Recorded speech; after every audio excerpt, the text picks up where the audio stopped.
should appeal to scholars and academics. A public in love with history is more amenable to funding the humanities, granting access to private collections and sites for research, and encouraging the best and brightest of our younger generation to enter the field. So, you'll notice that this book is targeting the uninitiated. If I did my job right, a person who knows nothing about ancient history should be able to pick it up and first and foremost, enjoy it, with the second-order effect of maybe learning something. I hope that any scholars in my audience will be patient with this. To this end, I will mostly use the Latin or Greek words once, but sometimes a rough English equivalent, depending on the context. I understand that in many cases, particularly with military ranks and units, there isn't a one-to-one translation, but I'd far rather have readers who can't read classical languages have a mostly accurate idea of what I'm talking about than have them struggle with the Latin or Greek and give up entirely.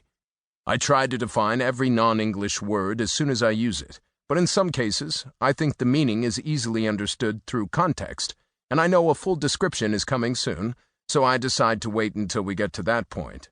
For those who have neither Latin nor Greek, please be patient. I won't forget you, and a definition description is coming. I've included a glossary at the back of the book. Use it early and often. When I quote dialogue from the ancient sources, I will always do my best to translate and paraphrase it into conversational English. Again, my goal is that the average listener should get the gist of what people are saying, rather than being exactly accurate. This book covers a period from roughly the early 3rd century BC through the mid-2nd century BC. I do not use the terms BCE and CE. I get that people want to shed the religious connotations, but the fact is that BC and AD are in common use now, so much so that they don't have religious connotations for me, and it seems silly to just change letters but otherwise leave the whole system unaltered. It is not my intention to offend, only make my life easier as a writer, and if this does rankle you, I hope you will accept my apology.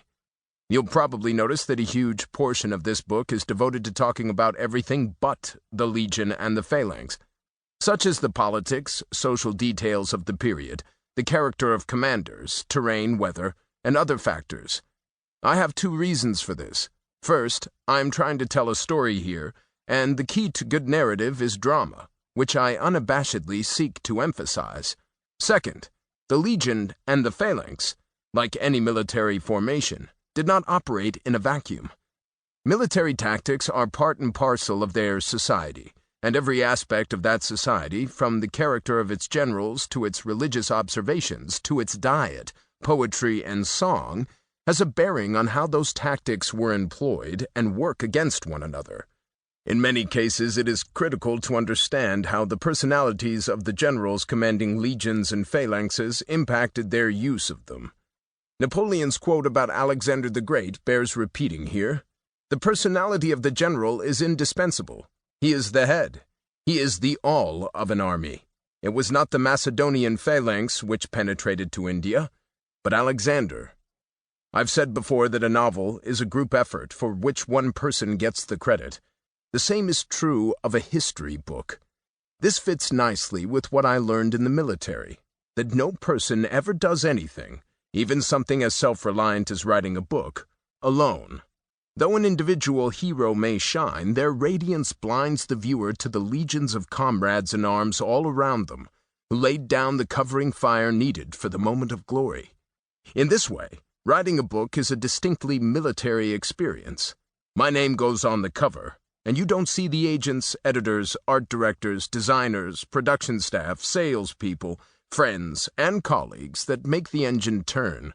I'd like to remedy that here by saying that this book may have been written by me, but it was created by a small army. I do want to specifically call out some individuals here. First and foremost, Professor Michael Livingston of the Citadel, the Military College of South Carolina, who took me under his wing and mentored me despite an intensely demanding schedule. Also thanks to fellow Osprey author and Loyola professor Kelly DeVries, who contributed feedback, Latin translation, and general advice. Both of those gentlemen took days of their precious time and spent precious money accompanying me on my battlefield surveys in Greece, and this book, and my entire approach to history in general, would be